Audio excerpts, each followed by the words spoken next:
Hello traders, നമ്മുടെ ചാനലിലെ ഏറ്റവും പുതിയൊരു വീഡിയോയിലേക്ക് എല്ലാവർക്കും സ്വാഗതം. നമുക്ക് സ്റ്റോക്ക് മാർക്കറ്റിലേക്ക് അല്ലെങ്കിൽ ട്രേഡിങ്ങിലേക്കോ സ്വിംഗ് ട്രേഡിങ്ങിലേക്കോ ഇപ്പോൾ ഫോറക്സിലേക്കോ നമ്മൾ ഏതിലേക്ക് കടന്നു വരുവാണെങ്കിലും ഏതൊരു ബിഗിനറെ സംബന്ധിച്ച് നമ്മൾ ഫസ്റ്റ് വന്നിരിക്കുന്ന ഈ ഒരു ട്രേഡിംഗ് വ്യൂ ചാർട്ടിൻ്റെ മുന്നിലായിരിക്കും. അതിനുശേഷം നിങ്ങളിപ്പോൾ ട്രേഡിംഗ് സ്റ്റാർട്ട് ചെയ്ത് എത്രത്തോളം എക്സ്പീരിയൻസ് ഉള്ള ഒരാളായി മാറുവാണെങ്കിലും നമ്മൾ അപ്പോഴും ഏറ്റവും കൂടുതൽ ടൈം സ്പെൻഡ് ചെയ്യുന്നത് ഈ ചാർട്ടിൻ്റെ മുന്നിൽ തന്നെയായിരിക്കും, അല്ലേ? അപ്പോൾ നമുക്ക് ഏറ്റവും കൂടുതൽ ആദ്യം മനസ്സിലാക്കിയിരിക്കേണ്ട ട്രേഡിംഗ് വ്യൂവിലെ എല്ലാ കാര്യങ്ങളുമാണ്. ചാർട്ട് ട്രേഡിങ്ങിന് നല്ല രീതിയിൽ ഇമ്പോർട്ടൻസ് കൊടുക്കണം, ഏതൊക്കെ ടൂൾസ് എങ്ങനെയൊക്കെ മനസ്സിലാക്കണം, അതേപോലെ തന്നെ ചാർട്ടിനെ എങ്ങനെ റീഡ് ചെയ്തെടുക്കുക എന്നുള്ള കാര്യങ്ങളൊക്കെയാണ് നമ്മൾ ഈ ഒരു വീഡിയോയിൽ നോക്കാനായിട്ട് പോകുന്നത്. അതുപോലെ തന്നെ ട്രേഡിംഗ് വ്യൂവിലെ മൊത്തത്തിലുള്ള കാര്യങ്ങൾ, ട്രേഡിംഗ് വ്യൂവിൽ എന്തൊക്കെ കാര്യങ്ങൾ മനസ്സിലാക്കാനുണ്ടോ അതിനെപ്പറ്റിയെല്ലാം നമ്മൾ ഡീറ്റെയിൽ ആയിട്ട് തന്നെ ഈ ഒരു വീഡിയോയിൽ നോക്കുന്നുണ്ട്.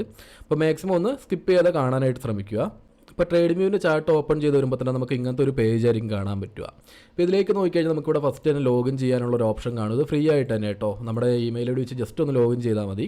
അതേപോലെ തന്നെ ഈ ചാർട്ടിൽ എല്ലാ കാര്യങ്ങളും ഉണ്ട്. ഫസ്റ്റ് തന്നെ ഞാൻ എടുത്ത് പറയുകയാണെങ്കിൽ ഇപ്പോൾ മറ്റുള്ളവരുടെ ഐഡിയാസ് ഷെയർ ചെയ്യുന്നതായിക്കോട്ടെ, ട്രേഡിംഗ് വ്യൂവിൽ അല്ലെങ്കിൽ ന്യൂസും കാര്യങ്ങളായിക്കോട്ടെ, എല്ലാ കാര്യങ്ങളും നമുക്ക് ഇവിടെ തന്നെ കിട്ടും. ഞാൻ എക്സാമ്പിളായിട്ട് ഫസ്റ്റ് ചാർട്ട് ട്രേഡിങ്ങിലേക്ക് നമുക്ക് നേരെ കിടക്കാം. അതിന് മുന്നേ ഒരു എക്സാമ്പിളായിട്ട് മറ്റുള്ളവരുടെ ഐഡിയാസ് ഷെയർ ചെയ്ത കാര്യം പറഞ്ഞല്ലോ. ഞാനിപ്പോൾ ചുമ്മാ ഒന്ന് ടാറ്റ മോട്ടേഴ്സ് എന്നൊന്ന് സെർച്ച് ചെയ്ത് കൊടുക്കുന്നുണ്ട്. അപ്പോൾ അതിൻ്റെ ആ ട്രേഡ് ഐഡിയാസിലാട്ടോ. അപ്പോൾ ഇവിടേക്ക് നോക്കിയാൽ നിങ്ങൾക്ക് മറ്റുള്ളവരുടെ വ്യൂവും കാര്യങ്ങളെല്ലാം കറക്റ്റായിട്ട് മനസ്സിലാക്കാൻ പറ്റും. ഇതിൽ ചാർട്ടിലൊക്കെ ഒരുപാട് ടൂൾസും കാര്യങ്ങളും ആഡ് ചെയ്തിട്ടുണ്ട്, കുറേ ഇൻഡിക്കേറ്റേഴ്സ് ഉണ്ട്.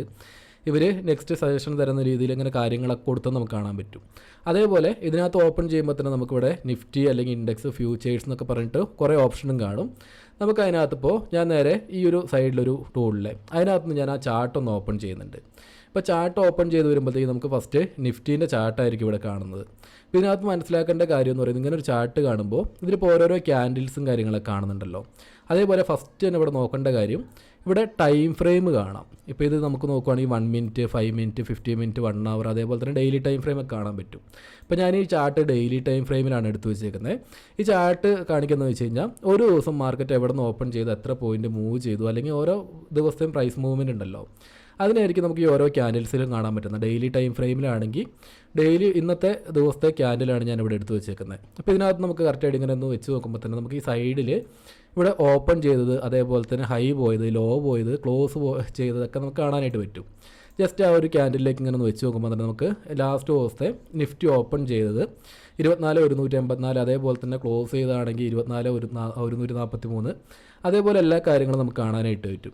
അതിന് ടൈം ഫ്രെയിം എവിടെയുണ്ട്. അപ്പോൾ അതിനുശേഷം ഞാൻ 50 മിനിറ്റിലേക്ക് ചാർട്ട് എടുക്കുന്നുണ്ട് കേട്ടോ. 50 മിനിറ്റിലേക്ക് എടുത്തപ്പോഴത്തേക്ക് നമുക്ക് ചാർട്ടിൽ കറക്റ്റായിട്ട് കാണാൻ പറ്റുന്നുണ്ട് മാർക്കറ്റ് ഈ ഒരു പോയിന്റിൽ വെച്ചിട്ട്. ഇപ്പോൾ നമുക്ക് താഴെ ഡേറ്റും കാര്യങ്ങളൊക്കെ കാണാനും പറ്റുന്നുണ്ടല്ലോ. 12-ാം തീയതി ഇവിടെ കാണാൻ പറ്റുന്നുണ്ട്, 13, 14, 14-ാം തീയതി ലാസ്റ്റ് മാർക്കറ്റ് എവിടെ നിന്നാണ് ഓപ്പൺ ചെയ്യുന്നത് നമുക്കിവിടെ കറക്റ്റായിട്ട് കാണാൻ പറ്റുന്നുണ്ട്, ഇല്ലേ? നമുക്ക് 14-ാം തീയതി 13-ാം തീയതി ഇവിടെ ക്ലോസ് ചെയ്തു. 14-ാം തീയതി ഈ ഒരു ക്യാൻഡിലാണ് മാർക്കറ്റ് ഓപ്പൺ ചെയ്തത്. അതിനുശേഷം വലിയൊരു പോയിന്റ് ഒന്നും മൂവ് ചെയ്തിട്ടില്ല, നമുക്ക് കറക്റ്റായിട്ട് കാണാൻ പറ്റുന്നുണ്ട്. അതേപോലെ ഞാൻ ആദ്യം പറഞ്ഞില്ല, ഡെയിലി ടൈം ഫ്രെയിമിൽ നോക്കിയപ്പോൾ എവിടെയാണ് ഓപ്പൺ ചെയ്ത് എവിടെയാണ് ക്ലോസ് ചെയ്യുന്നത് കറക്റ്റായിട്ട് കാണാൻ പറ്റുന്നത്. അതേപോലെ 50 മിനിറ്റിൽ നോക്കുവാണെങ്കിൽ ഓരോ ക്യാൻഡിൽ എവിടെ നിന്ന് വെച്ചാണ് ഓപ്പൺ ചെയ്ത് എവിടെ വെച്ചാണ് ക്ലോസ് ചെയ്യുന്നതൊക്കെ നമുക്ക് കറക്റ്റായിട്ട് കാണാനായിട്ട് പറ്റും. അതിനുള്ള ടൈം ഫ്രെയിമും കാര്യങ്ങളൊക്കെ ഇവിടെ കൊടുത്തിട്ടുണ്ട്. അതേപോലെ നിങ്ങൾക്ക് എന്തെങ്കിലും ഇൻഡിക്കേറ്റേഴ്സ് ഒക്കെ ആഡ് ചെയ്യണമെന്നുണ്ടെങ്കിൽ ഇവിടെ ഇൻഡിക്കേറ്റേഴ്സിൻ്റെ ഓപ്ഷൻ ഉണ്ട് കേട്ടോ. ഞാനിവിടെ ഇൻഡിക്കേറ്റേഴ്സ് ഒന്നും തന്നെ യൂസ് ചെയ്യാറില്ല. അതേപോലെ ഞാനിപ്പോൾ ഡെയിലി ടൈം ഫ്രെയിമിലെടുത്ത് ബാക്കി കാര്യങ്ങൾ ഞാൻ ആ തുടക്കം തന്നെ ഇൻഡെക്സിലേക്ക് പോയി കഴിഞ്ഞാൽ നിങ്ങൾക്ക് കൺഫ്യൂഷൻ വരാണ്ട്, അതുകൊണ്ട് ഞാനൊരു സ്റ്റോക്കിൻ്റെ കാര്യത്തിലേക്ക് നേരെ കിടക്കാം. ഞാനിപ്പോൾ ഇവിടെ HDFCൻ്റെ ചാർട്ടാണ് എടുത്ത് വെച്ചേക്കുന്നത്. ഇപ്പോൾ HDFCയിലേക്ക് നോക്കുവാണെങ്കിൽ ലാസ്റ്റ് ദിവസം ഇതിൻ്റെ മുന്നത്തെ ദിവസം നോക്കുകയാണെങ്കിൽ നല്ലൊരു സെല്ലിങ് വന്നു. അതിന് ശേഷം നോക്കുവാണെങ്കിൽ സെല്ലിങ് വന്നത് എങ്ങനെയാണ് നമ്മൾ മനസ്സിലാക്കിയത്? പ്രൈസ് നോക്കുവാണെങ്കിൽ ഓപ്പൺ ചെയ്തിട്ട് താഴേക്കാണ് ക്ലോസ് ചെയ്തേക്കുന്നത്. ബയ്യേഴ്സ് അത്രത്തോളം ഇൻട്രസ്റ്റഡ് അല്ല നമുക്ക് മനസ്സിലാക്കാം. ലാസ്റ്റ് ദിവസം നോക്കുവാണെങ്കിൽ ചെറിയൊരു ക്യാൻഡിലേ മൂവ് ചെയ്തിട്ടുള്ളൂ. അപ്പോൾ ഇവിടെ ഫസ്റ്റത്തെ ലാസ്റ്റ് ദിവസം നോക്കുവാണെങ്കിൽ മാർക്കറ്റ് 1628 ഓപ്പൺ ചെയ്തതിന് ശേഷം 1603 ക്ലോസ് ചെയ്തേക്കുന്നത്. ഓപ്പൺ ചെയ്ത പ്രൈസിനേക്കാളും ഒരുപാട് താഴെയാണ് മാർക്കറ്റ് ക്ലോസ് ചെയ്യുന്നത് നമുക്ക് കറക്റ്റായിട്ട് കാണാൻ പറ്റുന്നുണ്ട്. അപ്പോൾ അന്നത്തെ ദിവസം പ്രൈസ് മുകളിലോട്ടല്ല പോയത്, താഴേക്കാണ് പോയത്. അതേപോലെ തന്നെ ഓരോ ദിവസത്തെ ക്യാൻഡിൽസ് ഇവിടെ കാണാൻ പറ്റൂട്ടെ. നമുക്കിങ്ങനെ പ്രൈസ് മുകളിലോട്ടാണ് താഴോട്ടാണ് പോയതെന്ന് ഈ ക്യാൻഡിലിൻ്റെ കളർ തന്നെ നോക്കിയിട്ട് ഏകദേശം നമുക്ക് മനസ്സിലാക്കാനായിട്ട് പറ്റും. അതേപോലെ തന്നെ ഞാൻ പറഞ്ഞ ഡെയിലി ടൈം ഫ്രെയിം, അതുപോലെ തന്നെ ഓരോ ഡേറ്റും കാര്യങ്ങളെല്ലാം താഴെ തന്നെ കാണാനും പറ്റും. ഈ ഒരു ലെഫ്റ്റ് സൈഡിലേക്ക് നോക്കിക്കഴിഞ്ഞാൽ നമുക്കിവിടെ ടൂൾസ് നമുക്ക് മാർക്ക് ചെയ്യണം. ഇപ്പോൾ ലാസ്റ്റ് നമ്മൾ നോക്കിയില്ല, ട്രേഡ് ഐഡിയാസിലേക്ക് നോക്കിയപ്പോൾ ഒരുപാട് ഐഡിയാസ് അവർ ഷെയർ ചെയ്തിട്ടുണ്ടായിരുന്നു. അതേപോലെ ടൂൾസും കാര്യങ്ങളും ആഡ് ചെയ്യാനുള്ള ഓപ്ഷൻ ഉണ്ട്. ഈ ഒരു സൈഡിലേക്ക് റൈറ്റ് സൈഡിലേക്ക് നോക്കിക്കഴിഞ്ഞാൽ ഇവിടെ നിന്നും ട്രേഡ് ഐഡിയാസും കാര്യങ്ങളൊക്കെ ഉണ്ട് കേട്ടോ. ട്രേഡ് ഐഡിയാസ് ഇവിടെ കാണാൻ പറ്റും, ലൈവ് മാർക്കറ്റ് ടൈമിലാണ് ഇവിടെ കാണാൻ പറ്റും. അതേപോലെ തന്നെ വാച്ച് ലിസ്റ്റ് ഉണ്ട്. നമുക്ക് ഏതെങ്കിലും സ്റ്റോക്ക് ആഡ് ചെയ്യണം എന്നൊക്കെ ഉണ്ടെങ്കിൽ ഇവിടെ നമുക്ക് വേണ്ട സ്റ്റോക്സ് എല്ലാം ആഡ് ചെയ്യാനുള്ളൊരു ഓപ്ഷൻ ഈ ഒരു റൈറ്റ് സൈഡിൽ തന്നെ ഉണ്ട്. ഇപ്പോൾ ഇവിടെ നമുക്ക് കറക്റ്റായിട്ട് ഇങ്ങനെ കൊണ്ടുപോയി കഴിഞ്ഞാൽ ഇവിടെ വാച്ച് ലിസ്റ്റ് കാണാനായിട്ട് പറ്റും. അതേപോലെ തന്നെ അലേർട്ട്സ് സെറ്റ് ചെയ്യാനായിട്ട് പറ്റും. വാച്ച് ലിസ്റ്റിലേക്ക് ആഡ് ചെയ്തിട്ട് ഞാനിപ്പോൾ ഏതെങ്കിലും ഒരു സ്റ്റോക്ക് ഇപ്പോൾ ചുമ്മാ ഒന്ന് ടാറ്റ മോട്ടേഴ്സ് തന്നെ നമുക്കൊന്ന് ആഡ് ചെയ്യാം. ടാറ്റ മോട്ടേഴ്സ് ഞാൻ ഇവിടുന്ന് ആഡ് ചെയ്തിട്ടുണ്ട്. ഇപ്പോൾ ടാറ്റ മോട്ടേഴ്സിൽ ഞാൻ ആ ഒരു ചാർട്ടും എടുത്തിട്ടുണ്ട് കേട്ടോ. ടാറ്റ മോട്ടേഴ്സിൽ നോക്കുവാണെങ്കിൽ ഞാനും ഇപ്പോൾ ഒരുപാട് കാര്യങ്ങൾ മാർക്ക് ചെയ്ത് വെച്ചിട്ടുണ്ട്. ഇനി നമുക്ക് ആദ്യം കണ്ടില്ലേ ട്രേഡ് ഐഡിയാസ് കണ്ട ഒരു പേജ്, അവിടെ പോയിട്ട് നമുക്ക് ഒന്നും കൂടെ ട്രേഡ് ഐഡിയാസിലാണ് ഞാനിപ്പോൾ എടുത്ത് വെച്ചേക്കുന്നത്. ഞാൻ ഒന്നും കൂടെ ടാറ്റ മോട്ടേഴ്സ് ഒന്ന് സെർച്ച് ചെയ്ത് നോക്കുന്നുണ്ട്. ഇവരെങ്ങനെയാണ് ഈ കാര്യങ്ങൾ കണ്ടുപിടിക്കാൻ നമുക്കൊന്ന് നോക്കാമല്ലോ. ടാറ്റ മോട്ടേഴ്സിലേക്ക് ഇപ്പോൾ അവരുടെ വ്യൂ എന്താണെന്ന് വെച്ച് കഴിഞ്ഞാൽ മാർക്കറ്റ് ഇവിടുന്ന് ബുള്ളിഷിലേക്ക് പോകുന്നുള്ളൊരു വ്യൂ ആണ് ഇവർ കറക്റ്റ് ഇവിടെ ഷെയർ ചെയ്തേക്കുന്നത്. ഇനി ഇതിനകത്ത് വേണ്ട ടൂൾസും കാര്യങ്ങളൊക്കെ ഉണ്ടല്ലോ, ഇതൊക്കെ എങ്ങനെ നമുക്ക് മാർക്ക് ചെയ്യുക എന്നുള്ള കാര്യമാണ് നമ്മൾ ആദ്യം പഠിക്കേണ്ടത്.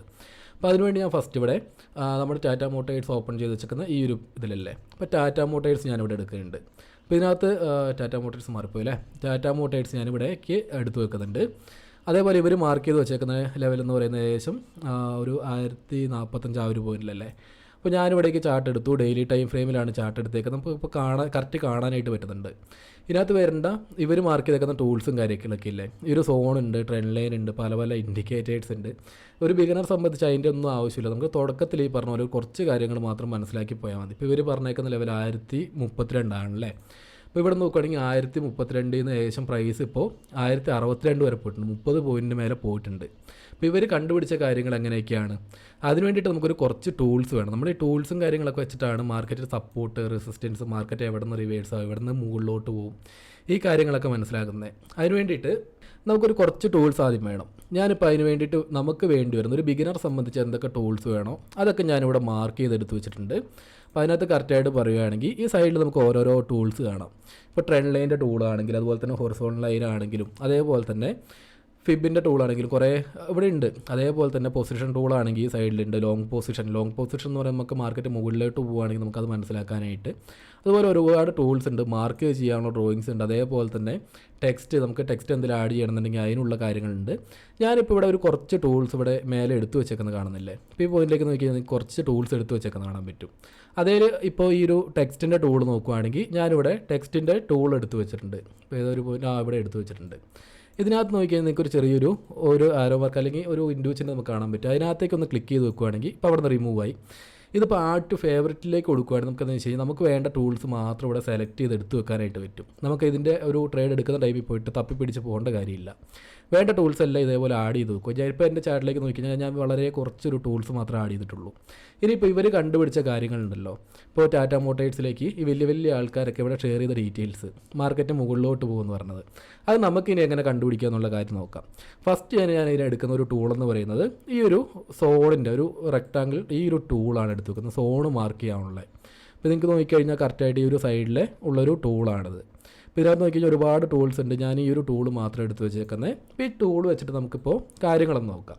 അതേപോലെ ഇതിനകത്ത് ഞാൻ 1-2 കാര്യങ്ങളും കൂടെ ആഡ് ചെയ്യുന്നുണ്ട്. ഇപ്പോൾ നിങ്ങൾക്ക് ഈ ടൂൾ എന്തിനാ ആഡ് ചെയ്യുന്നുള്ള കാര്യം ജസ്റ്റ് ഒന്ന് പറഞ്ഞുതരാം. ഇപ്പോൾ നമുക്ക് ഈ പ്രൈസിനെ നോക്കുകയാണെങ്കിൽ മാർക്കറ്റ് മുകളിലോട്ടാണോ താഴോട്ടാണോ എന്നുള്ളത്, ഈ ബയ്യേഴ്സ് കൂടുതൽ മേടിക്കാൻ തുടങ്ങുവാൻ ഡിമാൻഡ് കൂടുകയാണെങ്കിൽ പ്രൈസ് മുകളിൽ പോകും, കൂടുതൽ സപ്ലൈ ആണെങ്കിൽ പ്രൈസ് താഴെ പോകും. സിമ്പിളായിട്ടുള്ള കാര്യമുള്ളൂ. അപ്പോൾ അതേപോലെ ഇവിടേക്ക് നോക്കിക്കഴിഞ്ഞാൽ പ്രൈസ് ഈ ഒരു പോയിന്റിലേക്ക് എത്തിയപ്പോൾ പ്രൈസ് ഒന്ന് ഡൗൺ സൈഡിലേക്ക് വന്നു. അപ്പോൾ ഇവിടെ നിന്ന് മനസ്സിലാക്കേണ്ട കാര്യം, ഈ ഒരു പ്രൈസിൻ്റെ മുകളിലോട്ട് പോകാനായിട്ട് സെല്ലേഴ്സ് സമ്മതിക്കുന്നില്ല. എഗെയിൻ വീണ്ടും ഈ ഒരു പോയിന്റിലേക്ക് പ്രൈസ് വീണ്ടും ഡൗൺ സൈഡിലേക്ക് വന്നത് കാണാം. അതേപോലെ ഈ ഒരു ഡൗൺ സൈഡിലേക്ക് എത്തുമ്പോൾ ഇവിടുന്ന് ബയ്യേഴ്സ് കൂടുതലായിട്ട് മേടിക്കുമ്പോൾ പ്രൈസ് മുകളിലോട്ട് പോകുന്നത് കാണുന്നുണ്ട്. ഈ ഒരു പോയിന്റിലേക്ക് എത്തുമ്പോഴത്തേക്ക് എല്ലാവരും സെല്ല് ചെയ്യുന്നതുകൊണ്ട് പ്രൈസ് ഡൗൺ സൈഡിലേക്ക് വരുന്നതും കാണുന്നുണ്ട്. അപ്പോൾ നമുക്ക് ഈ കാര്യങ്ങൾ മനസ്സിലാക്കാനായിട്ട് മെയിനായിട്ടുള്ള സപ്പോർട്ടായിട്ടുള്ള ഏരിയ ഉണ്ടല്ലോ, പ്രൈസ് ഒന്നിലധികം തവണ റിജക്ഷൻ കണ്ട പോയിന്റ്, അത് ഞാൻ ഈ ഒരു സോണായിട്ട് അവിടെ ക്ലിക്ക് ചെയ്തിട്ടൊന്ന് വലിച്ച് നീട്ടിക്കഴിഞ്ഞാൽ ഇപ്പോൾ ഇവിടുന്ന് ആ ഒരു സോൺ നമുക്ക് കറക്റ്റായിട്ട് മാർക്ക് ചെയ്തെടുക്കാൻ പറ്റും. അപ്പോൾ നമുക്ക് ഒരു കാര്യം മനസ്സിലായി കിട്ടിയിട്ടുണ്ട്. മെയിനായിട്ടുള്ളൊരു ഡിമാൻഡ് സോണായിട്ട് നമുക്ക് ഈ ഒരു പോയിന്റും കിട്ടി, അതേപോലെ തന്നെ സപ്ലൈ സോണായിട്ട് നമുക്ക് ഈ ഒരു ഏരിയയും കിട്ടി. അതിനുശേഷം നോക്കുകയാണെങ്കിൽ ഇവിടുന്ന് ബയ്യേഴ്സ് കൂടുതൽ മേടിച്ച് പോയപ്പോൾ പ്രൈസ് നല്ല രീതിയിൽ മുകളിലോട്ട് പോയി, ആ ഒരു സോണും ബ്രേക്ക് ചെയ്ത് വീണ്ടും താഴോട്ട് തന്നെ വന്നു. ഈ താഴേക്ക് എത്തിയപ്പോഴാണല്ലോ ഇവർ ഈ ഐഡിയാസ് കറക്റ്റായിട്ട് ഷെയർ ചെയ്തേക്കുന്നത് അല്ലേ, നമ്മളിപ്പോൾ ആദ്യം കണ്ട കാര്യം. അപ്പോൾ ഇനി അതിനകത്തേക്ക് നോക്കുകയാണെങ്കിൽ നമുക്ക് 1-2 ടൂളും കൂടെ പരിചയപ്പെട്ട് കഴിഞ്ഞാൽ നമുക്ക് ഈ കാര്യങ്ങൾ പെട്ടെന്ന് പഠിച്ചെടുക്കാനായിട്ട് പറ്റും. ഇവർ ഈ മാർക്ക് ചെയ്യുന്ന പോലെ തന്നെ നമുക്ക് മാർക്ക് ചെയ്തെടുക്കാനായിട്ട് പറ്റും. ഞാൻ അതിന് ഒന്നാമത്തെ പോയിൻ്റായിട്ട് എടുക്കുന്നത്, ഇപ്പോൾ നിങ്ങൾക്ക് എല്ലാവർക്കും അറിയുന്ന ട്രെൻഡ് ലൈൻ ടൂളാണ്. ട്രെൻഡ് ലൈൻ നോക്കുകയാണെങ്കിൽ നമുക്ക് ഒരു ഡിമാൻഡ് സോണായിട്ട് കിട്ടിയ ഒരു പോയിൻ്റ് എന്ന് പറയുന്നത് ഈ ഒരു പോയിൻ്റ് അല്ലേ. അപ്പോൾ ഇവിടുന്ന് മുതൽ നമുക്ക് നോക്കുകയാണെങ്കിൽ ഇങ്ങനൊരു ട്രെൻഡ് ലൈൻ കണക്ട് ചെയ്തെടുക്കാൻ പറ്റും. എക്സാമ്പിളായിട്ട് ഞാനൊന്ന് മാർക്ക് ചെയ്ത് കാണിച്ചു തരാം. ഈ ലോവസ്റ്റ് പോയിന്റിൽ നിന്നാണ് പ്രൈസ് മുകളിലോട്ട് പോകാൻ തുടങ്ങിയത്. അങ്ങനെ നോക്കുകയാണെങ്കിൽ നമുക്ക് ഈ 2 പോയിന്റും കൂടെ കണക്ട് ചെയ്ത് നോക്കുകയാണെങ്കിൽ നമുക്കൊരു ട്രെൻഡ് ലൈൻ എടുക്കാം. ഇപ്പോൾ ഏകദേശം ഇങ്ങനൊരു ട്രെൻഡ് ലൈൻ മാർക്ക് ചെയ്തെടുക്കാനായിട്ട് പറ്റും. ഇപ്പോൾ സംഭവിക്കുന്ന കാര്യം എന്താ, പ്രൈസ് ഇവിടുന്ന് ഓരോ ദിവസവും മുകളിലോട്ട് ബയേഴ്സ് ഈ ഒരു പോയിന്റ് വെച്ച് മേടിക്കാൻ തുടങ്ങിയ പിന്നെ പ്രൈസ് മുകളിലോട്ടാണ് പോകുന്നത്. ഇവിടെ നിന്ന് ഇങ്ങനെ പോയി ഇതിന് മേലേക്ക് എത്തി. ഈ സെല്ലേഴ്സ് ഇവിടെ നിന്ന് വിറ്റ് തുടങ്ങിയ പോയിന്റിനേക്കാളും മുകളിലോട്ട് ഇപ്പോൾ പ്രൈസ് എത്തി നമുക്ക് മനസ്സിലാക്കാം.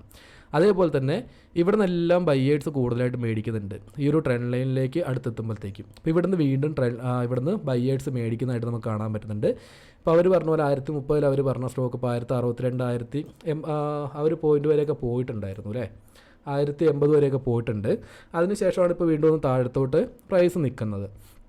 ഇനി അതുപോലെ നമുക്ക് വേണ്ട ഒരു കുറച്ച് ടൂൾസും കൂടെ ഉണ്ട്. ഞാൻ ആദ്യം പറഞ്ഞാൽ നമുക്ക് വാച്ച് ലിസ്റ്റിലേക്ക് ആഡ് ചെയ്യണമെങ്കിൽ ഈ സൈഡിൽ എല്ലാ കാര്യങ്ങളും ഉണ്ട്. ഈ സൈഡിൽ അതിൻ്റെ പ്രൈസും കാര്യങ്ങളൊക്കെ സ്റ്റോക്കിൻ്റെ പ്രൈസും കാര്യങ്ങളൊക്കെ ഇവിടെ കാണാനായിട്ട് പറ്റും. അതേപോലെ തന്നെ ഡേറ്റും കാര്യങ്ങളും ഇവിടെ കാണാൻ പറ്റും. അതേപോലെ മെയിനായിട്ടുള്ള ന്യൂസും കാര്യങ്ങളൊക്കെ ഇവിടെ ഇങ്ങനെ മാർക്ക് ചെയ്ത് എന്തെങ്കിലും മെയിനായിട്ട് ഇമ്പോർട്ടൻ്റ് ആയിട്ടുള്ള കാര്യങ്ങളുണ്ടെങ്കിൽ അതും താഴെ കാണാനായിട്ട് പറ്റും. പിന്നെ ടൂൾസ് നമുക്കിപ്പോൾ എല്ലാം ക്ലിയർ ചെയ്യണമെന്നുണ്ടെങ്കിൽ ഈ ഒരു സൈഡിൽ അതിൻ്റെ ഓപ്ഷൻ ഉണ്ട് എല്ലാം ക്ലിയർ ചെയ്യാനായിട്ട്, അല്ലെങ്കിൽ ആ റൈറ്റ് സൈഡിൽ നിന്ന് ക്ലിക്ക് ചെയ്ത് നമുക്കിവിടെ റിമൂവ് ഡ്രോയിങ്സ് അത് ക്ലിയർ ചെയ്യാനുള്ള ഓപ്ഷനും ഉണ്ട്.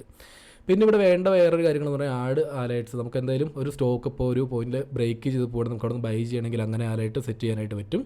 ഇനിയിപ്പോൾ മെയിനായിട്ട് എല്ലാവരും യൂസ് ചെയ്യുന്ന 1-2 ടൂളുണ്ട്. ഇപ്പോൾ ഇവിടുന്ന് പ്രൈസ് എത്തി ഇവിടുന്ന് മുകളിലോട്ട് നമുക്ക് പ്രൈസ് പോകുന്നതാണെങ്കിൽ ഒരു ടൂൾ വേണമല്ലോ ബൈ ചെയ്യാനൊക്കെ ആയിട്ട്. അതിന് വേണ്ടിയിട്ട് ഞാൻ ആദ്യം പറഞ്ഞ പോലെ നമുക്കിവിടെ പൊസിഷൻ ടൂൾ കാണാം.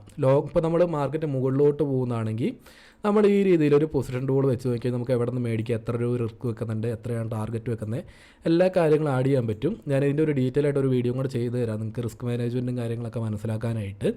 അതേപോലെ വേറൊരു ടൂൾ ഇപ്പോൾ ഈ അവരുടെ വ്യൂവിൽ കണ്ട പോലെ ഒരു കുറച്ച് ടൂളും കാര്യങ്ങളൊക്കെ ആഡ് ചെയ്തിട്ടുണ്ട്. അതുപോലെ നോക്കുകയാണെങ്കിൽ എത്ര പേഴ്സൻറ്റേജാണ് ഇവർ പറയുന്നത് നോക്കുകയാണെങ്കിൽ ഏകദേശം ഒരു 15% 156 പോയിൻ്റൊക്കെയാണ് അവിടുന്ന് മൂവ് ചെയ്യുന്നത് കാണിക്കുന്നത് ഒരു മാസം കൊണ്ട് അല്ലെങ്കിൽ ഒരു 2 മാസം കൊണ്ടൊക്കെ.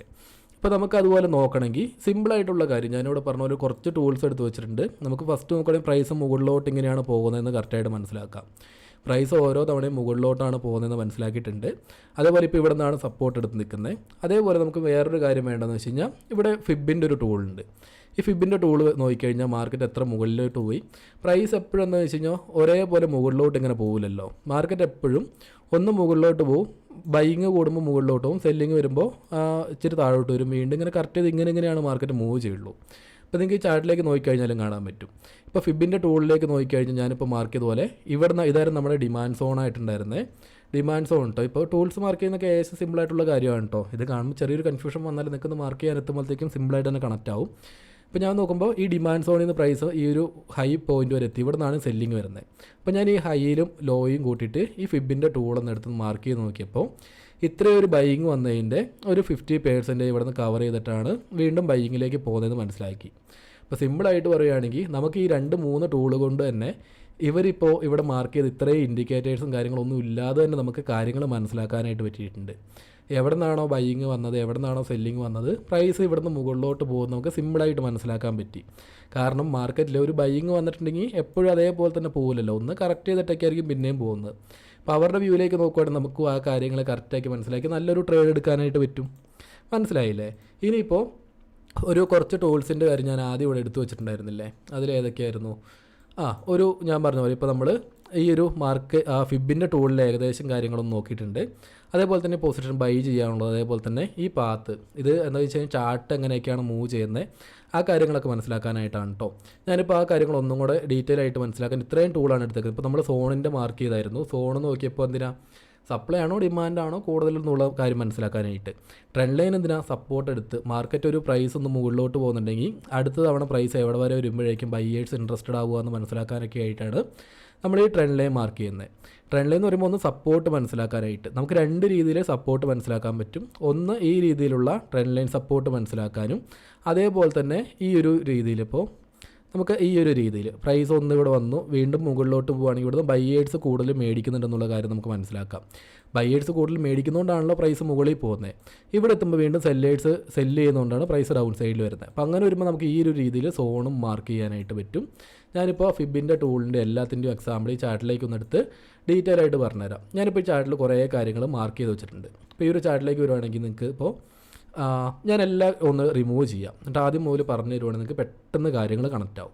ഇപ്പോൾ ഈ ഒരു ചാർട്ടിൽ നോക്കിക്കഴിഞ്ഞാൽ നമുക്ക് പ്രൈസ് ഇവിടുന്ന് മുതൽ ബുള്ളിഷിലേക്ക് പോകുന്നുണ്ട്. ഇപ്പോൾ ഏകദേശം പ്രൈസ് ഒരു 1000 ഇപ്പോൾ ഞാനിവിടെ കറക്റ്റായിട്ട് എടുക്കുമ്പോൾ നിങ്ങൾക്ക് കാണാൻ പറ്റുന്നില്ലേ, ഏകദേശം ഒരു 2200 മുതൽ പ്രൈസ് ഇപ്പോൾ നല്ല രീതിയിൽ 4200 വരെയൊക്കെ പോയിട്ടുണ്ട്. അപ്പോൾ ഞാൻ നോക്കുമ്പോൾ എന്താണെന്ന് വെച്ച് കഴിഞ്ഞാൽ പ്രൈസ് ഇവിടെ നല്ല രീതിയിൽ മുകളിലോട്ട് പോകുന്നുണ്ട്. ഇപ്പോൾ നമുക്ക് ഇവിടെ നിന്ന് മേടിക്കണമെങ്കിൽ ഇപ്പോൾ നേരത്തെ അവർ മാർക്ക് ചെയ്ത പോലെ നമുക്ക് മേടിക്കണമെങ്കിൽ ഫസ്റ്റ് ഞാനിവിടെ ഫിബിൻ്റെ ഒരു ടൂളൊന്ന് മാർക്ക് ചെയ്ത് നോക്കി. അപ്പോൾ നമുക്കിവിടെ കറക്റ്റായിട്ട് കാണാൻ പറ്റുന്ന കാര്യം എന്താ, മാർക്കറ്റ് ഈ ഒരു പോയിൻ്റ് ഇത് 2200 ഏകദേശം 2400 4000 വരെയൊക്കെ പോയിട്ടുണ്ട്. അതിനുശേഷം നോക്കുമ്പോൾ നമുക്ക് ഈ ഹൈ പ്രൈസിലൊന്നും പോയി മേടിക്കാനായിട്ട് പറ്റില്ലല്ലോ. അതിനാണ് ഈ ഫിബിൻ്റെ ടൂൾ ആഡ് ചെയ്തത്. ഫിബിൻ്റെ ടൂളിൽ ചെറിയൊരു മിസ്റ്റേക്ക് പറ്റി, ഞാൻ ഒന്നും കൂടെ ഡീറ്റെയിൽ ആയിട്ട് പറഞ്ഞുതരാം. എന്താണെന്ന് വെച്ച് കഴിഞ്ഞാൽ ഫിബിൻ്റെ ടൂൾ നിങ്ങൾ എടുക്കുമ്പോൾ ഈ രീതിയിലായിരിക്കില്ല കിട്ടുന്നത്. അത് ഞാനിപ്പോൾ ഇതിനകത്ത് ക്ലിക്ക് ചെയ്യുമ്പോൾ കാണാൻ പറ്റും. നമുക്ക് ഇതെടുക്കുമ്പോൾ ഈ രീതിയിലായിരിക്കില്ല കാണാൻ പറ്റുന്നത്. ഞാനിത് എഡിറ്റ് ചെയ്ത് അതിനകത്ത് വേണ്ടാത്ത കാര്യങ്ങളെല്ലാം ഒഴിവാക്കി വെച്ചേക്കുന്ന ഇങ്ങനെയായിരിക്കും കാര്യങ്ങൾ കിട്ടുക. ഫിബിൻ്റെ ടൂൾ എടുക്കുമ്പോൾ ഇതിൽ കുറേ ബാക്ക്ഗ്രൗണ്ട് കളർ കാര്യങ്ങളൊക്കെ ആയിട്ട് അങ്ങനെ ആയിരിക്കും കിട്ടുക. ഇതിനെപ്പറ്റി ഞാൻ സിംഗിളായിട്ടൊരു ഡീറ്റെയിൽ ആയിട്ട് വീഡിയോ ചെയ്തു തരാം. ഫിബിൻ്റെ ടൂൾ മാത്രം നോക്കി എങ്ങനെ ട്രേഡ് എടുക്കുക എന്നുള്ളതൊക്കെ. അതിന് ശേഷം നമുക്ക് ഇവിടെ കുറേ മാർക്കിങ്സും കാര്യങ്ങളും കാണാൻ പറ്റും. ഞാൻ അതൊക്കെ എല്ലാം ഒന്ന് റിമൂവ് ചെയ്യുന്നുണ്ട്. ഇപ്പോൾ ഈ ചാറ്റിലേക്ക് നോക്കിക്കഴിഞ്ഞാൽ ഇതിനകത്ത് കുറച്ച് ബാക്ക്ഗ്രൗണ്ട് കാര്യങ്ങളൊക്കെ കാണാൻ പറ്റും. ഈ വേണ്ടാത്ത ലൈൻസും കാര്യങ്ങളും ഒഴിവാക്കുന്ന എങ്ങനെയാണെന്ന് ഞാൻ അത് മാത്രം ജസ്റ്റ് ഒന്ന് പറഞ്ഞുതരാം. ഇപ്പോൾ ഇതിനകത്ത് ഞാൻ നോക്കിക്കഴിഞ്ഞാൽ ഫിബിൻ്റെയിലേക്ക് ഇപ്പോൾ ഇതിനകത്ത് കുറേ 0.3 അങ്ങനെ കുറേ ഇത് മാർക്ക് ചെയ്തിട്ടില്ല. ഞാൻ ആ ഫിബിൻ്റെയിലേക്ക് കൊടുക്കുമ്പോഴത്തേക്കും വേണ്ടി വരുന്ന ഒരു 3-4 ലൈൻസ് മാത്രമേ ഉള്ളൂ. ഇതൊന്ന് സ്ക്രീൻഷോട്ട് എടുത്ത് വെച്ചിട്ട് ഇതേപോലെ ഒന്ന് ഫിബിൻ്റെ ടൂൾ എടുത്തിട്ട് ഒന്ന് ആക്കിയാൽ മതി. സെറ്റിങ്സിലേക്ക് പോയി കഴിഞ്ഞാൽ നമുക്ക് അത് ആക്കാനായിട്ട് പറ്റും. ഇപ്പോൾ നമുക്ക് ഈ ഒരു ചാർട്ടിലേക്ക് നോക്കിക്കഴിഞ്ഞാൽ ഒരു 50% ഇവിടുന്ന് ബൈയിങ് നടന്നു, ഇവിടുന്ന് സെല്ലിങ് നടന്നു. ഈ ഒരു ബൈയിങ്ങും സെല്ലിങ്ങും നടന്നതിൻ്റെ ഒരു പകുതിയില്ലേ 50%, അവിടെ എത്തിയതിന് ശേഷമാണ് പ്രൈസ് വീണ്ടും മുകളിലോട്ട് പോയെന്ന് നമുക്ക് കാണാൻ പറ്റും. അതേപോലെ നമുക്ക് ഈ ഒരു ഫിബിൻ്റെ ടൂൾ മാത്രം മതിയിട്ട് ഏകദേശം കാര്യങ്ങൾ ചാർട്ടിനെ റീഡ് ചെയ്യാനായിട്ട് ഞാൻ അതുകൊണ്ടാണ് ഒരുപാട് ഇൻഡിക്കേറ്റേഴ്സിൻ്റെ ഒന്നിൻ്റെയും കാര്യം പറയാത്തത്. രണ്ടാമതായിട്ട് ഞാൻ എടുക്കുന്നൊരു കാര്യമാണ്, ഞാനപ്പോൾ ആദ്യം പറഞ്ഞ ഫിബിൻ്റെ ടൂൾ ഇപ്പോൾ നമ്മളിവിടെ നോക്കി. രണ്ടാമതായിട്ട് ഒരു ബിഗിനർക്ക് വേണ്ട കാര്യങ്ങളാണ് കേട്ടോ. തുടക്കത്തിൽ നിങ്ങളൊരു ബിഗിനേഴ്സ് ഏറ്റവും കൂടുതൽ നോക്കേണ്ടതായിരുന്നു വെച്ച് കഴിഞ്ഞാൽ എല്ലാ ടൂൾസും അതേപോലെ തന്നെ എല്ലാ കാര്യങ്ങളും ഇൻഡിക്കേറ്റേഴ്സ് എല്ലാം കൂടെ ചാർട്ടിൽ ആഡ് ചെയ്യാനായിട്ട് നോക്കരുത്. ആദ്യം ഈ ക്യാൻഡിൽസ് എങ്ങനെയാണ്, അതേപോലെ തന്നെ പ്രൈസ് എങ്ങനെ മൂവ് ചെയ്യുന്നു, അവിടെ സപ്പോർട്ട് റെസിസ്റ്റൻസ് ആ കാര്യങ്ങൾ മനസ്സിലാക്കുക. അതിനുശേഷം ബാക്കി ആഡ് ചെയ്താലേ നിങ്ങൾക്ക് എപ്പോഴും കാര്യങ്ങൾ മനസ്സിലാവുള്ളൂ. ഒരുപാട് ഇൻഡിക്കേറ്റേഴ്സും ചാർട്ടിൽ ഒരുപാട് കാര്യങ്ങൾ ആഡ് ചെയ്തുകൊണ്ട് 10 പൈസയുടെ ഉപയോഗം നമുക്ക് ഉണ്ടാവില്ല, കൺഫ്യൂഷൻസ് മാത്രമേ ഉണ്ടാവുള്ളൂ. അതുകൊണ്ട് സിമ്പിളായിട്ടുള്ള രീതിയിൽ, ഏറ്റവും സിമ്പിളായിട്ടുള്ള രീതിയിൽ ചാർട്ടിനെ വെക്കാനായിട്ട് നോക്കുക, ഒരുപാട് ഇൻഡിക്കേറ്റേഴ്സൊന്നും ആഡ് ചെയ്യാതെ. അതേപോലെ ഞാനിപ്പോൾ ഈ ചാർട്ടിലേക്ക് രണ്ടാമത് എടുക്കുന്ന ട്രെൻഡ് ലൈൻ്റെ ടൂൾ ഏതെന്ന് വെച്ച് കഴിഞ്ഞാൽ ഈ ഒരു ട്രെൻഡ് ലൈൻ അല്ല എടുക്കുന്നത്. ഇപ്പോൾ ഇവിടെ ഒരു ചാനലിൻ്റെ അത് കാണാനായിട്ട് പറ്റും. ആ ചാനലിൻ്റെ അതിൽ ക്ലിക്ക് ചെയ്യുകയാണെന്ന് വെച്ച് കഴിഞ്ഞാൽ നമുക്ക് 2 രീതിയിൽ ഇത് മാർക്ക് ചെയ്യാൻ പറ്റും. ഒന്നാമത്തെ കറക്റ്റ് ഇങ്ങനെ ഒരു ട്രെൻഡ് ലൈൻ്റെ രീതിയിലും എടുക്കാം. ഞാൻ രണ്ടാമത് എടുക്കുന്നത് ഈ ഒരു രീതിയിലാണ്. ഇപ്പോൾ ഇവിടേക്ക് നോക്കിക്കഴിഞ്ഞാൽ ഫസ്റ്റ് നമ്മൾ ട്രെൻഡ് ലൈൻ മാത്രമായിട്ട് മാർക്ക് ചെയ്യുകയാണെങ്കിൽ ഇതിലായിരിക്കും ലൈൻ പോകുന്നത്. ഇപ്പോൾ ഇവിടെ നോക്കുമ്പോൾ ഇവിടെ നിന്നും പ്രൈസ് റിവേഴ്സ് ആയിട്ടുണ്ട്. അപ്പോൾ സോണായിട്ട് എടുക്കുമ്പോൾ നമുക്ക് അത്ര ഒരു ഏരിയ നമുക്ക് കിട്ടി. ഇപ്പോൾ ഡെയിലി ടൈം ഫ്രെയിമിലാണല്ലോ ചാർട്ട് എടുത്തേക്കുന്നത്. അപ്പോൾ നിങ്ങൾക്ക് ഒരുപാട് കൺഫ്യൂഷൻസും വരില്ല. ഈ രീതിയിൽ മാർക്ക് ചെയ്യുമ്പോൾ പെട്ടെന്നൊരു ബ്രേക്കൗട്ട് അങ്ങനത്തെ കാര്യത്തിലൊന്നും ഒരു കൺഫ്യൂഷൻ വരില്ല. ഇതിനകത്ത് ഇപ്പോൾ നമുക്ക് കണക്ട് ചെയ്യേണ്ട ഒരു കാര്യം എന്ന് പറയുന്നത് പ്രൈസ് ഇവിടുന്ന് ഏകദേശം 2200 2400 വരെ പോയ പ്രൈസ് ഇവിടുന്ന് ഒരു സപ്പോർട്ട് എടുത്തിട്ടുണ്ടായിരുന്നു. എഗെയിൻ ഒരു സപ്പോർട്ട് എടുത്തത് നോക്കുകയാണെങ്കിൽ നമ്മുടെ ട്രെൻഡ് ലൈനിൽ ഒരു സപ്പോർട്ട് എടുത്തു. അതേപോലെ തന്നെ ഫിബിൻ്റെ 50% ഇവിടെ കവർ ചെയ്തു. ലോജിക്കലി നോക്കുകയാണെങ്കിൽ ബൈയിങ് ഇവിടെ നിന്ന് ഇത്രയും നടന്നു. അതിൻ്റെ ഒരു 50% എത്തിയപ്പോഴത്തേക്കും മാർക്കറ്റിൽ വീണ്ടും ബയ്യേഴ്സ് എത്തി തുടങ്ങി. കാരണം ഒരു ബയ്യറെ സംബന്ധിച്ച് ഒരു ബയ്യർ എപ്പോഴും 100 രൂപയിൽ നിൽക്കുന്ന സ്റ്റോക്ക് ഡിസ്കൗണ്ടിൽ കിട്ടാനേ നോക്കുള്ളൂ, 200 പോയിട്ട് മേടിക്കാൻ നിൽക്കില്ലല്ലോ. അതേപോലെ നോക്കുകയാണെങ്കിൽ അവർക്ക് ഡിസ്കൗണ്ട് എന്ന് പറയുന്നത് 50% ഡിസ്കൗണ്ട് ഏരിയ ആണ്. അവിടെ നിന്ന് അവർ വീണ്ടും മേടിച്ചു, പ്രൈസ് വീണ്ടും മുകളിൽ പോയി. അപ്പോൾ നമുക്ക് ഈ 2 ടൂൾ ഉണ്ടെങ്കിൽ തന്നെ നമുക്ക് ചാർട്ടിന് മൊത്തത്തിലൊന്നും റീഡ് ചെയ്ത് മനസ്സിലാക്കാനായിട്ട് പറ്റുന്നില്ലേ. ഇനി നിങ്ങൾക്ക് വീണ്ടും കൺഫ്യൂഷൻസ് ആണെങ്കിൽ ആ ഒരു ട്രെൻഡ് ലൈൻ ഒന്ന് എക്സ്റ്റെൻഡ് ചെയ്ത് വരച്ചു കൊടുത്താൽ മതി. അപ്പോൾ നോക്കുകയാണെങ്കിൽ നമുക്ക് ഈ ട്രെൻഡ് ലൈൻ്റെ അടുത്തെത്തിയപ്പോൾ വീണ്ടും മാർക്കറ്റ് ഒന്ന് റിവേഴ്സ് ആയി പോകുന്ന കാണാൻ പറ്റും. എഗെയിൻ നമുക്ക് വേണമെങ്കിൽ ഇപ്പോൾ നമ്മൾ ഈ മാർക്ക് ചെയ്ത ഫിബിൻ്റെ ടൂളിൽ പറയുന്നതിന് മുന്നേ ഒരു കാര്യം കൂടെ ആഡ് ചെയ്യാനുണ്ട്. ഇപ്പോൾ ഞാനിവിടുന്ന് ഒരു ബൈ പൊസിഷൻ എടുക്കണം എന്നുണ്ടെങ്കിൽ എനിക്കൊരു ടൂൾ വേണമല്ലോ. ഞാനിവിടുന്ന് ബൈ ചെയ്യുകയാണെങ്കിൽ കണ്ണും പൂട്ടി ബൈ ചെയ്യില്ല. എൻ്റെ റിസ്ക് എപ്പോഴും എൻ്റെ കയ്യിലുണ്ടാവണം. റിസ്കിന് കൂടുതൽ ഞാൻ എന്തായാലും കൊടുക്കൂല. അപ്പോൾ ഞാൻ ഇവിടുന്ന് ഒരു ട്രേഡ് ഇങ്ങനെ പ്ലാൻ ചെയ്യുക. ഞാൻ ഈ ഒരു സപ്പോർട്ടിലേക്ക് എത്തുമ്പോൾ വീണ്ടും ഒരു ട്രേഡ് പ്ലാൻ ചെയ്യുക. എനിക്ക് ഏകദേശം ഒരു ഇപ്പോൾ 50% കവർ ചെയ്തു. ട്രെൻഡ് ലൈനിൽ സപ്പോർട്ട് എടുത്തപ്പോൾ ഞാൻ ഇവിടുന്ന് ട്രേഡ് പ്ലാൻ ചെയ്യുന്നുണ്ടെങ്കിൽ ഞാനിപ്പോൾ ഇവിടുന്ന് ഒരു ക്വാണ്ടിറ്റി അല്ലെങ്കിൽ ഒരു സ്റ്റോക്ക് മേടിക്കുവാണെങ്കിൽ, ലോട്ട് സൈസിലേക്കല്ല കേട്ടോ, ഒരു സ്റ്റോക്ക് മേടിക്കുവാണെങ്കിൽ എനിക്ക് ഈ സ്റ്റോക്കിൽ മാക്സിമം ഞാൻ വെക്കുന്ന റിസ്ക് ഒരു 150 രൂപയാണ്.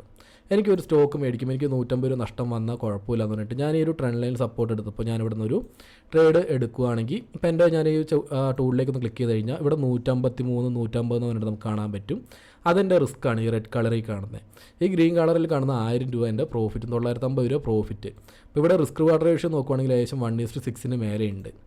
ഇല്ലേ, കാര്യങ്ങൾ മനസ്സിലാവുന്നില്ലേ? അപ്പോൾ അതിനായിട്ട് ഈ ഒരു ടൂളും കൂടെ ഞാൻ ആഡ് ചെയ്തു. ഇനി അതേപോലെ നമുക്ക് നെക്സ്റ്റ് വേണ്ട ഒരു സോണിൻ്റെ ഒരു ആവശ്യം വരുന്നുണ്ട്. കാരണം നമുക്കൊരു സോൺ ഇപ്പോൾ എടുക്കുകയാണെങ്കിൽ ഒരു സപ്പോർട്ട് ഞാനിപ്പോൾ പറഞ്ഞു നമുക്ക് ഈ മെയിനായിട്ടുള്ള കാര്യങ്ങളല്ലേ. അപ്പോൾ 3 കാര്യങ്ങൾ നമ്മൾ ഡീറ്റെയിൽ ആയിട്ട് പഠിച്ചു. സോണിൻ്റെ കാര്യം ജസ്റ്റ് നോക്കിയിട്ടുണ്ടായിരുന്നു. ഇനി അഗൈൻ ആ സോണൊന്നും കൂടെ ആഡ് ചെയ്യുവാണെങ്കിൽ നമുക്ക് ഇവിടെ നിന്നൊക്കെ കാര്യങ്ങൾ മനസ്സിലാക്കാനായിട്ട് പറ്റും കേട്ടോ. ഇപ്പോൾ ഈ ഒരു സോണാണെങ്കിൽ നമുക്ക് ആ ഒരു സോൺ ബ്രേക്ക് ചെയ്തതിന് ശേഷം ഇപ്പോൾ നമ്മൾ വീണ്ടും നോക്കിയ പോലെ തന്നെ അവിടെ നിന്ന് ഡിസ്കൗണ്ടിലേക്ക് വന്നു, അതിനുശേഷം വീണ്ടും റിവേഴ്സ് ആയി ഇവിടേക്ക് എത്തിയപ്പോൾ സെല്ലിങ് വീണ്ടും കൂടുതൽ തുടങ്ങിയിട്ടുണ്ടായിരുന്നു. ഇനിയിപ്പോൾ വീണ്ടും കൺഫ്യൂഷൻസ് ഉണ്ടെങ്കിൽ ആ ഫിബിൻ്റെ ടൂൾ ഒന്നും കൂടെ നോക്കിയാൽ മതി. നമുക്ക് കൂടുതൽ കൺഫർമേഷൻ എന്ന രീതിയിൽ നോക്കുകയാണെങ്കിൽ ഫിബിൻ്റെ ടൂളിലേക്ക് നോക്കിയപ്പോൾ ഏകദേശം 50% നമ്മളിപ്പോൾ തൊട്ട് മുന്നേ എന്താണ് കണ്ടത് അതേപോലെ തന്നെ പ്രൈസ് ഇവിടുന്ന് റിവേഴ്സ് ആയത് വീണ്ടും കാണാൻ പറ്റുന്നുണ്ട്. അപ്പോൾ നമുക്ക് അവിടെ നിന്നും ട്രേഡ് പ്ലാൻ ചെയ്യാനായിട്ട് പറ്റും. അപ്പോൾ ഇതുപോലെയാണ് ഇപ്പോൾ നമുക്ക് ചാർട്ടിലേക്ക് നോക്കുമ്പോൾ മറ്റുള്ള റിവ്യൂ കാര്യങ്ങളെല്ലാം ഇവിടെ കറക്റ്റായിട്ട് ഷെയർ ചെയ്തിട്ടുണ്ട്. നമുക്ക് ഈ പറഞ്ഞ പോലെ ഈ ടൂൾസും കാര്യങ്ങളും യൂസ് ചെയ്യാൻ പറ്റുകയാണ്. നമുക്ക് ഇവരെ പോലെ തന്നെ പ്രൈസ് എങ്ങോട്ടാണ് പോകുന്നത് എങ്ങനെയൊക്കെയാണെന്നുള്ളത് കൂടുതൽ മനസ്സിലാക്കാനായിട്ട് പറ്റും. ഇപ്പോൾ ഒരു ബിഗിനറെ സംബന്ധിച്ച് ഏറ്റവും ഫസ്റ്റ് ചെയ്യേണ്ട കാര്യം എന്ന് പറഞ്ഞാൽ സിമ്പിളായിട്ട് കാര്യങ്ങൾ മനസ്സിലാക്കുക. തുടക്കത്തിലെ കൺഫ്യൂഷൻസ് എല്ലാം ഒന്ന് മാറ്റി വെക്കാനായിട്ട് സിമ്പിളായിട്ടുള്ള രീതിയിൽ തുടങ്ങും. ഇപ്പോൾ ഇവർ ഡീറ്റെയിൽസ് ഷെയർ ചെയ്തൊക്കെയാണെങ്കിൽ നോക്കുകയാണെങ്കിൽ എല്ലാ കാര്യങ്ങളും ഇവിടെ കറക്റ്റായിട്ട് കൊടുത്തിട്ടുണ്ട്. നമുക്ക് അതിൻ്റെ ഒന്നും ആവശ്യമില്ലല്ലോ. ഞാൻ പറഞ്ഞ പോലെ ഈ തുടക്കത്തിലായിരിക്കും നമുക്ക് ചാർട്ടിൻ്റെ മുന്നിലേക്ക് വരുമ്പോൾ വളരെയധികം കൺഫ്യൂഷൻസ് വരുന്നത്. അത് പല കാര്യങ്ങൾ ആഡ് ചെയ്യാൻ നോക്കും. ഞാൻ ഇത്രയും കാര്യങ്ങൾ പറഞ്ഞു നിങ്ങൾക്ക് പെട്ടെന്ന് കാര്യങ്ങൾ കണക്ട് ചെയ്തെടുക്കാൻ പറ്റിയിട്ടില്ലേ. ഇനി ഞാനിപ്പോൾ ഒരു സിമ്പിളായിട്ടുള്ളൊരു കാര്യം കൂടെ പറഞ്ഞുതരാം. ഈ ബിഗിനേഴ്സ് അല്ലെങ്കിൽ ഇപ്പോൾ ട്രേഡിങ്ങിലേക്ക് നിങ്ങൾക്ക് ഒരു ഐഡിയ ഇല്ലെങ്കിൽ ഫസ്റ്റ് തന്നെ എപ്പോഴും ലോവർ ടൈം ഫ്രെയിമിലേക്ക് പോയിട്ട്, ലോവർ ടൈം ഫ്രെയിം എന്ന് പറയുമ്പോൾ 1 മിനിറ്റോ 5 മിനിറ്റിലോ 50 മിനിറ്റിലോ ഒന്നും ചാർട്ടിനെ റീഡ് ചെയ്യാതിരിക്കുക. ഇപ്പോൾ ഒരു ഡെയിലി ടൈം ഫ്രെയിമിലേക്കോ വീക്കിലി ടൈം ഫ്രെയിമിലേക്കൊക്കെ പോയി കഴിഞ്ഞാൽ പെട്ടെന്ന് പ്രൈസിനെ റീഡ് ചെയ്യാൻ പറ്റും. അതിൻ്റെ എക്സാമ്പിളായിട്ട് ഞാനിപ്പോൾ എല്ലാ കാര്യങ്ങളും ഒന്ന് മാർക്ക് ചെയ്ത് പറഞ്ഞുതരാം. ഇപ്പോൾ ഈ സ്റ്റോക്കിൻ്റെ പ്രൈസ് ഇവിടുന്ന് മുകളിലോട്ട് ഇങ്ങനെ ഈ ഒരു രീതിയിൽ ബുള്ളിഷിലേക്കാണ് പോകുന്നത്. അതിനുശേഷം നോക്കുകയാണെങ്കിൽ ഇതിൽ ഇവിടെ എത്തിയ പ്രൈസും സെല്ലിങ്ങിലേക്ക് വന്നിട്ടുണ്ടായിരുന്നു. വീണ്ടും ആ ഒരു പോയിന്റ് ബ്രേക്ക് ചെയ്തപ്പോൾ എന്താണെന്ന് വെച്ച് കഴിഞ്ഞാൽ ഇവിടെ നിന്നൊക്കെ വെച്ച് വീണ്ടും ബയ്യേഴ്സ് കൂടുതൽ മേടിക്കുന്നതായിട്ട് നമുക്ക് കാണാൻ പറ്റുന്നുണ്ട്. അതിൻ്റെ ഭാഗമായിട്ട് പ്രൈസ് മുകളിലോട്ട് പോകുന്നു. അഗൈൻ വീണ്ടും ആ ഒരു പോയിന്റിലേക്ക് എത്തിയപ്പോൾ ബയ്യേഴ്സ് വീണ്ടും കൂടുതലായിട്ട് മേടിച്ച് പോയി. പിന്നെ ഒരു കുറച്ച് കഴിയുമ്പോൾ വീണ്ടും ബയ്യേഴ്സ് വളരെയധികം കുറവായിരുന്നു. പ്രൈസൊക്കെ നല്ല രീതിയിൽ ഡൗൺ ട്രെൻഡിലേക്ക് വീണു. അതിനുശേഷം നോക്കുകയാണെങ്കിൽ പ്രൈസ് കുറച്ച് നാളൊരു ഡൗൺ ട്രെൻഡിലായിരുന്നു. എഗെയിൻ ഈ ഒരു പോയിന്റിലേക്ക് എത്തിയപ്പോൾ ബയ്യേഴ്സ് കൂടുതലായിട്ട് ഇൻട്രസ്റ്റഡ് ആയ പ്രൈസ് വീണ്ടും മുകളിലോട്ട് പോയി. ഇവിടെ നോക്കേണ്ട വേറൊരു കാര്യം എന്ന് പറയുന്നത് ഇവിടെ ഈ ഒരു റേഞ്ചിൽ എത്തിയപ്പോൾ പ്രൈസ് 1-2 തവണ ഡൗൺ സൈഡിലേക്ക് വീണിട്ടുണ്ടായിരുന്നു. സെല്ലേഴ്സ് മെയിനായിട്ട് ഈ ഒരു പോയിന്റ് വെച്ച് സെല്ല് ചെയ്തതിൻ്റെ ഭാഗമായിട്ട് അല്ലെങ്കിൽ സ്റ്റോക്ക് ഈ ഒരു പോയിന്റ് നല്ലൊരു റെസിസ്റ്റൻസ് ഫേസ് ചെയ്തെന്ന് നമുക്ക് കറക്റ്റായിട്ട് പറയാം. എഗെയിൻ ആ ഒരു പോയിന്റ് ബ്രേക്ക് ചെയ്തെന്ന് പറയുമ്പോൾ ബയ്യേഴ്സിൻ്റെ സ്ട്രെങ്ത്ത് കൂടുതൽ, ബയ്യേഴ്സ് വീണ്ടും നല്ല രീതിയിൽ ഇൻട്രസ്റ്റഡ് ആയപ്പോൾ പ്രൈസ് വീണ്ടും നല്ല രീതിയിൽ മുകളിലോട്ട് പോയി. എഗെയിൻ ആ ഒരു പോയിന്റിലേക്ക് വെച്ച് സപ്പോർട്ട് എടുത്തു. എഗെയിൻ ആ ഒരു പോയിന്റിലേക്ക് വന്നു. ഇവിടെ നിന്ന് വീണ്ടും റിവേഴ്സ് ആയത് കാണാൻ പറ്റുന്നുണ്ട്. അപ്പോൾ ഇങ്ങനെ നോക്കുവാണെങ്കിൽ നമുക്ക് പ്രൈസിനെ സിമ്പിളായിട്ട് റീഡ് ചെയ്യാൻ പറ്റുന്നുണ്ടല്ലേ. ഇതേ കാര്യങ്ങൾ ലോവർ ടൈം ഫ്രെയിമിലേക്ക് പോകുമ്പോൾ നല്ല കൺഫ്യൂഷൻസ് ആയിരിക്കും. ഇനിയിപ്പോൾ ഞാൻ ഈ 2 പോയിന്റും കൂടെ ഒന്ന് എടുത്തിട്ട് ഫിബിൻ്റെ ടൂൾ അല്ലെങ്കിൽ ഇപ്പോൾ സോൺ മാർക്ക് ചെയ്ത പോലെ തന്നെയാണ് ഞാൻ ഈ മാർക്ക് ചെയ്തേക്കുന്നത്. ഇത് നല്ലൊരു സപ്ലൈ സോണായിരുന്നു. ഇവിടേക്ക് വന്നപ്പോൾ അല്ലെങ്കിൽ ഇവിടുന്ന് നല്ലൊരു സപ്പോർട്ട് ഏരിയ ആയിരുന്നു. നെക്സ്റ്റ് ഒരു റെസിസ്റ്റൻസ് ആയിട്ട് മാറിയത് കാണാൻ പറ്റും. ഈ ഒരു പോയിന്റിലേക്ക് നോക്കിയാൽ നല്ലൊരു റെസിസ്റ്റൻസ് ആയി നിന്ന ലെവൽ സെല്ലേഴ്സ് കൂടുതൽ പുഷ് ചെയ്തുകൊണ്ടിരുന്ന പോയിന്റ് വീണ്ടും ബ്രേക്ക് ചെയ്തപ്പോൾ ഇതൊരു ഡിമാൻഡ് സോണായിട്ട് വർക്ക് ചെയ്ത് നമുക്ക് കറക്റ്റായിട്ട് കാണാൻ പറ്റും. ഇനി അതും നിങ്ങൾക്ക് കൺഫ്യൂഷൻസ് അത്ര ഓക്കെ ആയിട്ടില്ല എന്നുണ്ടെങ്കിൽ ഞാൻ ഈ 2 പോയിന്റ് ഒന്ന് ഫിബിൻ്റെ ടൂൾ വെച്ചിട്ടൊന്നും കൂടെ മാർക്ക് ചെയ്ത് പറഞ്ഞുതരാം. ഇപ്പോൾ ഈ ചാർട്ടിലേക്ക് ഇനി വീണ്ടും ഒന്നും കൂടെ നോക്കിക്കഴിഞ്ഞാൽ ഇപ്പോൾ ഞാൻ ആ മാർക്ക് ചെയ്ത കാര്യങ്ങളും കൂടെ ആഡ് ചെയ്തപ്പോൾ ഫിബിലേക്ക് നോക്കുകയാണെങ്കിൽ ഏകദേശം 50% മാർക്കറ്റ് വീണ്ടും വന്നു, വീണ്ടും റിവേഴ്സ് ആയത് കാണാൻ പറ്റുന്നുണ്ട്. ഇതുപോലെ സിമ്പിളായിട്ട് തന്നെ നിങ്ങൾക്ക് കാര്യങ്ങൾ കണക്ട് ചെയ്തെടുക്കാനായിട്ട് പറ്റും. അപ്പോൾ ഞാൻ അതുകൊണ്ടാണ് പറയുന്നത് എപ്പോഴും തുടക്കം തന്നെ ഒരു ബിഗിനറെ സംബന്ധിച്ച് എല്ലാ കാര്യങ്ങളും ആഡ് ചെയ്യാൻ പോയിക്കാൻ നല്ല രീതിയിൽ കൺഫ്യൂഷൻ വരും. പിന്നെ അത് പല കാര്യങ്ങളും ഉണ്ട്. ഇപ്പോൾ ചാർട്ടിൻ്റെ കാര്യത്തിലേക്കാണെങ്കിലും ക്യാൻഡിൽസിലാണെങ്കിൽ ലൈൻ ചാർട്ട് പല കാര്യങ്ങളുണ്ട്. ഞാൻ പറഞ്ഞത് എല്ലാത്തിലേക്കും നോക്കരുത്. ഇപ്പോൾ തുടക്കത്തിൽ ക്യാൻഡിൽസിന് പ്രൈസ് മൂവ്മെൻറ്റ് അതുപോലെ തന്നെ ബേസിക് ആയിട്ടുള്ള കാര്യങ്ങൾ ചാർട്ടിനെ റീഡ് ചെയ്ത് കറക്റ്റായിട്ടൊന്ന് കൊണ്ടുപോകാനായിട്ട് ശ്രമിക്കുക. അതിനായിട്ട് വേണ്ടി വരുന്ന മെയിനായിട്ടുള്ള കാര്യങ്ങളാണ് ഒന്നേ സൈഡിലുള്ളൊരു കുറച്ച് ടൂൾസ്, അതേപോലെ തന്നെ ട്രേഡ് ഐഡിയാസ് നിങ്ങൾക്ക് നല്ലതാണ്. മറ്റുള്ളവരുടെ വ്യൂ കാര്യങ്ങളൊക്കെ അവർ ഷെയർ ചെയ്ത ഡീറ്റെയിൽസൊക്കെ വെച്ചൊരു സ്ക്രീൻഷോട്ട് എടുത്ത് വെച്ചിട്ട് അത് ചാറ്റിലേക്ക് മാർക്ക് ചെയ്യാനൊക്കെ പോയി നമുക്ക് കറക്റ്റായിട്ട് മനസ്സിലാക്കാം ഇവരെന്തുകൊണ്ടാണ് അങ്ങനെ പറഞ്ഞതെന്നൊക്കെ. അതേപോലെ ടൈം ഫ്രെയിം ഞാൻ പറയുമ്പോൾ ഒരു ബിഗിനറെ സംബന്ധിച്ച് എപ്പോഴും ഈ 1 ഹവറിന് താഴേക്കുള്ള ടൈം ഫ്രെയിം എപ്പോഴും വളരെയധികം റിസ്ക് ആയിരിക്കും. ഒരു കുറച്ച് ദിവസമെങ്കിലും ഡെയിലി ടൈം ഫ്രെയിമിലോ വീക്കിലി ടൈം ഫ്രെയിമിലോ ചാർട്ടിനെ റീഡ് ചെയ്യാനായിട്ട് നോക്കുക. കുറച്ച് അത്യാവശ്യം ഐഡിയ കിട്ടുന്നവരെ അതിന് തൊട്ടടുത്ത് തന്നെ ക്യാൻഡിൽസും ഉണ്ട്. ക്യാൻഡിൽസിലേക്ക് മാത്രം നോക്കുക, ലൈൻ ചാർട്ടിലേക്ക് തുടക്കത്തിൽ നോക്കാതിരിക്കുക. അതേപോലെ കുറച്ച് ഐഡിയ കിട്ടുന്നവരെ ഇൻഡിക്കേറ്റേഴ്സിൻ്റെ ഭാഗത്തേക്ക് പോകാതിരിക്കുക. ആദ്യം ക്യാൻഡിൽസും പ്രൈസ് റീഡ് ചെയ്യാനും കാര്യങ്ങളൊക്കെ ആയതിന് ശേഷം ഇൻഡിക്കേറ്റേഴ്സും കൂടെ ആഡ് ചെയ്യുകയാണെങ്കിൽ നിങ്ങൾക്ക് ലോജിക്കലി കാര്യങ്ങൾ പെട്ടെന്ന് കണക്ട് ചെയ്തെടുക്കാനായിട്ട് പറ്റും. പിന്നെ സ്റ്റോക്കൊക്കെ അലേർട്ടിലേക്ക് സെറ്റ് ചെയ്ത് കൊടുക്കുന്നത് അത് നിങ്ങൾക്ക് ട്രേഡ് എടുത്ത് തുടങ്ങുന്ന ടൈമിലായിരിക്കും. പിന്നെ ഇതിനകത്ത് പേപ്പർ ട്രേഡിൻ്റെ ഒരു കാര്യം ഉണ്ടായിരുന്നു. വീഡിയോ ഇത്രയും ലെങ്ത് ആയതുകൊണ്ട് ഇനി പറഞ്ഞു പോയി കഴിഞ്ഞാൽ വീണ്ടും ഓക്കെ ആവില്ല. നെക്സ്റ്റ് ഒരു വീഡിയോ ആയിട്ട് ഒരു പേപ്പർ ട്രേഡിൻ്റെ കാര്യം ഡീറ്റെയിൽ ആയിട്ട് പറഞ്ഞുതരാം. പിന്നെ ഇവിടെ ഓരോ ഡേറ്റും കാര്യങ്ങളും കാണാനായിട്ട് പറ്റും. ഈ സൈഡിലേക്ക് നോക്കുകയാണെങ്കിൽ പ്രൈസ് കാണാൻ പറ്റും. ഞാൻ ആദ്യം പറഞ്ഞ പോലെ ഇവിടേക്ക് നോക്കിയാൽ നമുക്ക് വാച്ച് ലിസ്റ്റിലേക്ക് സ്റ്റോക്ക് ആഡ് ചെയ്യാനും ട്രേഡ് ഐഡിയാസ് ഒരുപാട് കാര്യങ്ങൾ ഇവിടെ ഉണ്ട്. ഈ ഒരു ഭാഗത്തും. പിന്നെ മെയിനായിട്ട് ഇത്രയും കാര്യങ്ങളൊക്കെയാണ് നമ്മൾ നോക്കേണ്ടത്. പൊസിഷൻ ടൂളിൻ്റെ കാര്യത്തിലാണെങ്കിൽ ഞാൻ ഡീറ്റെയിൽ ആയിട്ട് റിസ്ക് മാനേജ്മെൻറ്റിൻ്റെ ഒരു വീഡിയോ ചെയ്യുന്നുണ്ട്. അപ്പോൾ അതൊക്കെ വരുമ്പോഴത്തേക്ക് ഏകദേശം ഐഡിയ കിട്ടാനുള്ള സാധ്യതയുണ്ട്. അപ്പോൾ ബേസിക്കായിട്ട് ഈ കാര്യത്തിലേക്കൊന്ന് ആദ്യം പ്രാക്ടീസ് ചെയ്ത് പോകുന്നതായിരിക്കും ഏതൊരു ബിഗിനറെ സംബന്ധിച്ച് ഏറ്റവും നല്ലൊരു കാര്യം എന്ന് പറയുന്നത്. ഇന്നത്തെ വീഡിയോയിൽ ഇത്രയും കാര്യങ്ങളാണ് എടുത്ത് പറയാനായിട്ടുള്ളത്. അപ്പോൾ വീഡിയോ യൂസ്ഫുൾ ആയിട്ടുള്ള ആരെങ്കിലും തീർച്ചയായിട്ടും വീഡിയോയ്ക്ക് ഒന്ന് ലൈക്ക് ചെയ്യും. അതുപോലെ തന്നെ നിങ്ങളുടെ ട്രേഡിംഗ് ഫ്രണ്ട്സിൻ്റെ ഇടയിലേക്ക് മാക്സിമം വീഡിയോ ഷെയർ എത്തിക്കാനും ചാനൽ സബ്സ്ക്രൈബ് ചെയ്യാത്തൊരു ചാനൽ സബ്സ്ക്രൈബ് ചെയ്യാൻ ശ്രമിക്കുക. നമുക്ക് നെക്സ്റ്റ് ഒരു വീഡിയോ ആയിട്ട് വീണ്ടും കാണാം.